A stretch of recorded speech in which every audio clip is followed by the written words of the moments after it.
हवा महल कार्यक्रम में आइए सुनते हैं नाटिका सफेदे के पेड़। लेखक हैं रेवती शरण शर्मा और निर्देशक दीनानाथ। कौन? मेम साहब, मैं। कौन? अब्दुल करीम। तुम चाय देकर नहीं आए? हुजूर मेम साहब, मैं क्या करूं?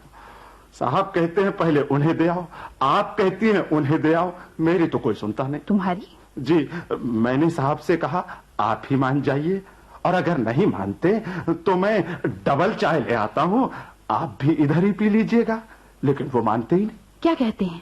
कहते हैं अब्दुल करीम, मैंने कल उनके साथ इतनी गुस्ताखी की कि आज किस मुंह से चाय पीने उनके पास जाऊं। तुमने क्या कहा? मैं क्या कहता हुजूर मेम साहब, जी में आया कि कह दूं मेम साहब इतनी छोटी तबीयत के नहीं है, पर हुजूर डर गया कि कहीं आप। इसमें डरने की क्या बात? गलत फहमी में ऐसा हो ही जाता है। मेरे दिल में तो अब कोई बात नहीं। वो आना चाहे तो शौक से आ जाएं। मैं ऐसी तो नहीं कि वो आए और मैं कोई बदअखलाकी बरतूं। बस तो हुजूर, मैं तो आपके हुक्म के इंतजार में था, मैं अभी जाकर कहता हूँ। लेकिन सुनो तो। हुजूर, अब तो आकर ही सुनूंगा। ओफो। साहब जल्दी से तैयार हो जाइए। लेकिन किस बात के लिए? दावतनामा कबूल करने के लिए। कैसा दावतनामा? हुजूर, मेम साहब ने एक हल निकाल लिया। फरमाया दोनों में से कोई भी अगर पहले चाय नहीं पीना चाहता तो फिर दोनों साथ पी ले। साहब को बोलो अगर एतराज ना हो तो मेरे ही कमरे में पी ले। क्या उन्होंने कहा है? जहां खुद कहा है, इसलिए आप तैयार हो जाइए। बंदा सिंगल के बजाय डबल ट्रे लेकर हाजिर होता है।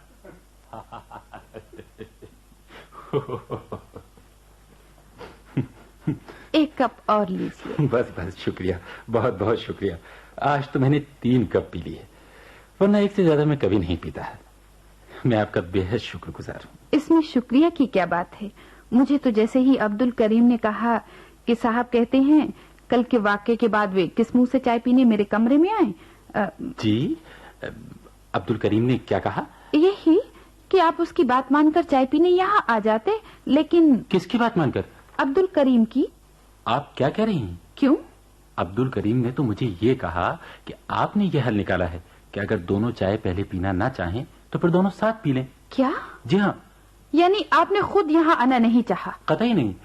मैं तो आपके बुलाने पर। गलत, मैंने आपको नहीं बुलाया। मैं क्यों बुलाती? तो मैं क्यों आता भला? मुझे क्या मालूम? लेकिन मुझे मालूम है, मैं इतना जलील नहीं हूँ कि। तो क्या मैं इतनी जलील हूँ कि अरे गैरों को? देखिए, ऐसा मत कहिए आप। तो आप भी मत कहिए। मैं क्या कह रहा हूँ? आपने कहा नहीं कि मैं इतना जलील नहीं, तो क्या मैं इतनी जलील हूँ? नहीं नहीं, मैंने तो ये नहीं कहा। मैंने तो उल्टा आपका शुक्रिया अदा किया था। तो क्या मैंने खुशी जाहिर नहीं की थी? मैं तो खुद तंग आ चुकी हूँ इस बकबक और लड़ाई झगड़े से, इसलिए तो भागकर कश्मीर आई थी। और मैं किस लिए आया था आपको मालूम नहीं? मेरी जिंदगी में कितनी तलखी है। लोगों की बेरुखी और नफरत से बचकर अमन, चैन और खामोशी के कुछ सांस लेने यहां आया था। मगर मेरी बदनसीबी तो 4 कदम आगे चलती है। अपनी खुशी क्या हासिल करता, दूसरों की खुशी का दुश्मन बन बैठा। और क्या मैं इस इल्जाम से बरी हूँ सतीश जी? मुझ में क्या औरतपन रह गया है? नौकरी करके, टीचरों से लड़ लड़ के, घर वालों की खुदगर्जी और बाहर वालों की नफरत देख देख कर मेरे अंदर भी क्या कुछ कोमल, भावुक कविता और कल्पना से भरा रह गया है? सतीश जी, मैं खुद सूखी नदी बन के रह गई हूँ, जिसके किनारे पर घास भी अपनी पत्ती खिलाना नहीं चाहती। ऐसे न कहिए, ऐसे न कहिए संतोषी। ये आपका दोष नहीं है।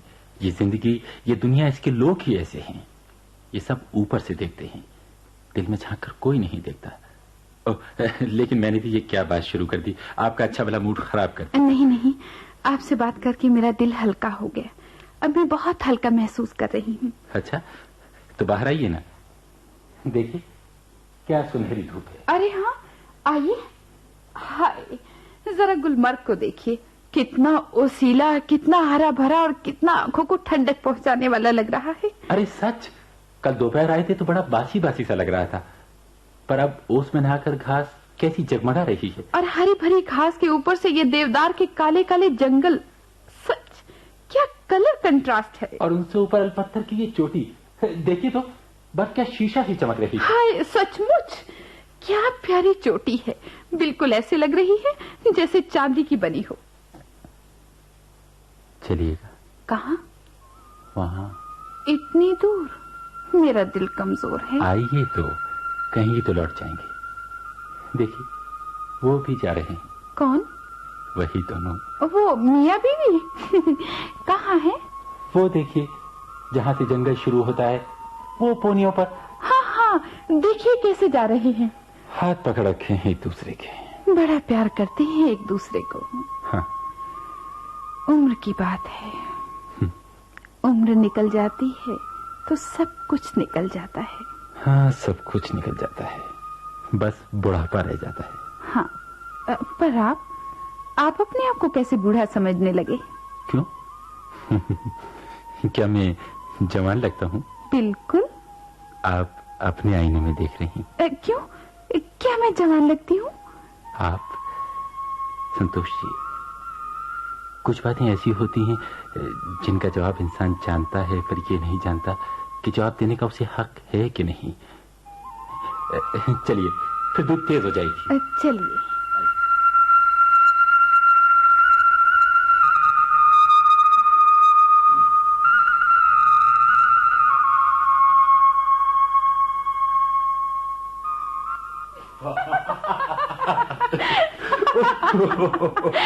ओ सतीश जी, आपने क्या किस्सा सुनाया? मेरा तो हंसते हंसते बुरा हाल हो गया। ये बताइए, आपके कॉलेज के किस्से से मजेदार है या नहीं? बिल्कुल, और आपका अंदाज, जान तो उसने डाली। जी। बिल्कुल, तभी तो बातों बातों में लगाकर यहाँ तक ले आए। सच, मैं कभी सोच भी नहीं सकती थी कि मैं इतनी ऊंची जा सकती हूँ। कामयाबी तो तब समझूं जब आपको चोटी तक ले जाऊं, फिर अलपत्थर की वो नीली झीलें दिखाऊं। ना बाबा ना, मैं वहाँ तक नहीं जा सकती। मैं तो बस यहाँ बैठूं। हाँ, तो फिर यहाँ नहीं, वहां बैठी, उस चश्मे के करीब। कहते हैं इसका पानी शहद की तरह मीठा होता है। मैंने कहा, संतोष जी को क्या बता रहे हैं सतीश साहब? अरे आप यहाँ? हम तो हैं, मगर आप लोग कब आए? बस अभी अभी। बात ये है चंद्र साहब, मैं आ रहा था और आप भी आ रही थी। मैंने कहा साथ चलते हैं, साथ हो जाएगा। ये वाकई आपने बहुत अच्छा सोचा। साथ वाकई बहुत अच्छा होता है। गुलमर्ग से भी अच्छा होता है। जी, मैंने अर्ज किया कि साथ गुलमर्ग से भी अच्छा होता है। साथ हो तो हर चीज गुलमर्ग हो सकती है, साथ न हो तो गुलमर्ग भी गुलमर्ग नहीं। क्यों संतोष जी? जी हाँ, बाहर आकर कंपनी जरूर चाहिए। आप देखिए ना, आपसे मुलाकात हो गई, इनसे मुलाकात हो गई, इसलिए ऐसा लगता ही नहीं जैसे मैं अकेली आई हूँ। आप लोगों का क्या प्रोग्राम? हम तो नीचे जा रहे हैं अभी से। हम काफी देर से आए हुए हैं और हमें लौटना भी है। क्या आज ही लौट जाएंगे? जी हाँ, कल हमें पहलगांव जाना है। आप ठहरिएगा? जी हाँ, अभी कुछ सोचा तो नहीं, लेकिन शायद एक रात और ठहरे। और पहलगांव? देखिए, जाना तो है, मगर गुलमर्ग भी कुछ कम खूबसूरत नहीं। जी हाँ, गुलमर्ग कम खूबसूरत नहीं है। अच्छा, तो हमें इजाजत है? अच्छा, देखिए, पहलगाम में मुलाकात हो, बेहद खुशी होगी। नमस्ते। नमस्ते। नमस्ते। देखा आपने? क्या? हम पर छींटा कसा। पर मुझे बुरा नहीं लगा। क्यों? मालूम नहीं क्यों, उल्टा बहुत अच्छा लगा। आज मैं खुश हूँ, बहुत खुश हूँ, बहुत दिनों बाद।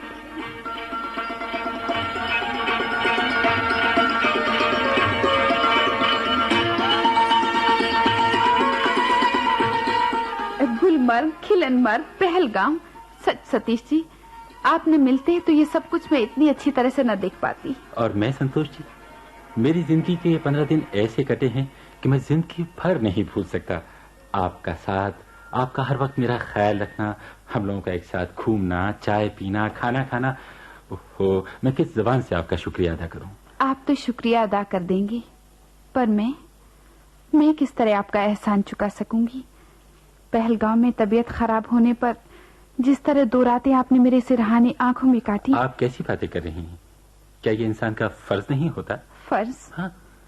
आप इस दुनिया में फर्ज की बात करते हैं सतीश जी। पिछले साल मुझे 21 दिन तक टाइफाइड चढ़ा था। मेरी माँ, मेरे 2 सगे भाई, मेरी 2 सगी भावजी घर में थी। सब मेरे रुपयों पे पलते हैं, लेकिन रात मेरे पास कोई नहीं सोया। दवा और पानी का गिलास रखकर सब चले जाते। उनका जिक्र न कीजिए संतोष जी, माँ बाप भाई बहन कोई किसी का नहीं होता, सब मतलब के होते हैं। आप बिल्कुल ठीक कहते हैं सतीश जी। मैंने घर वालों की खुशी के लिए शादी नहीं की, लेकिन मेरी खुशी की कोई नहीं सोचता। कोई शादी की बात भी करता है तो मेरी माँ कहती है मेरी बेटी ऐसी नहीं है, उसे शादी की हाय नहीं है। बिल्कुल मेरी जैसी बात है। घर पर कोई भी आता है तो कह देते हैं नहीं साहब, भाई साहब शादी नहीं करेंगे, उनसे बात चलाना बेकार है। गोया भाई साहब को जिंदगी में कुछ नहीं चाहिए।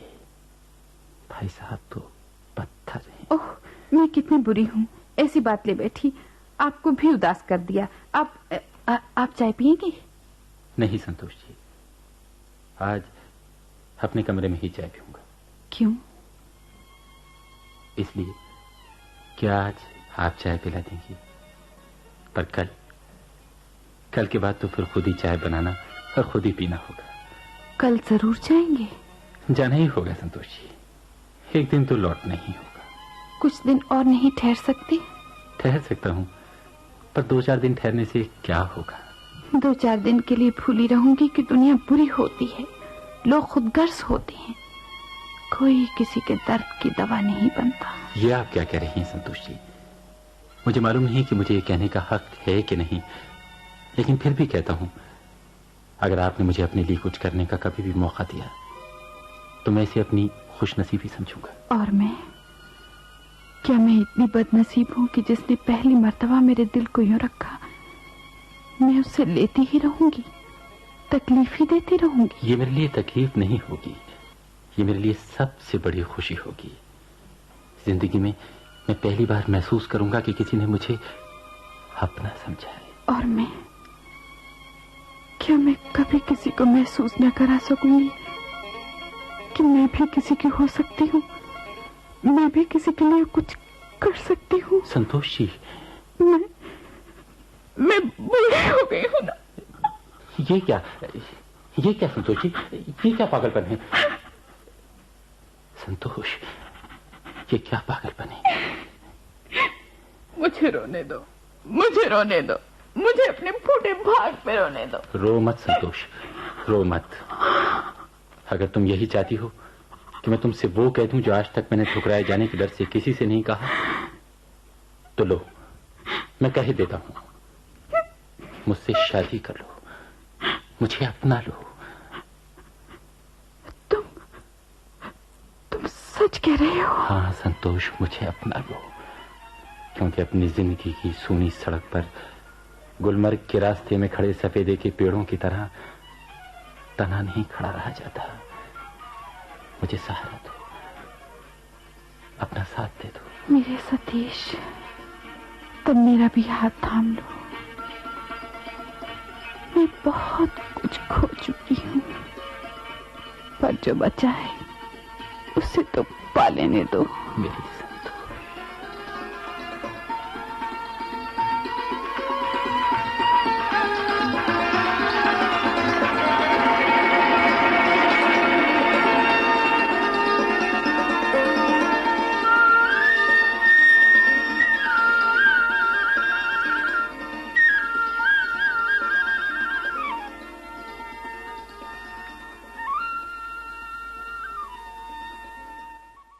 सफेदे के पेड़। अभी आप सुन रहे थे ये नाटिका।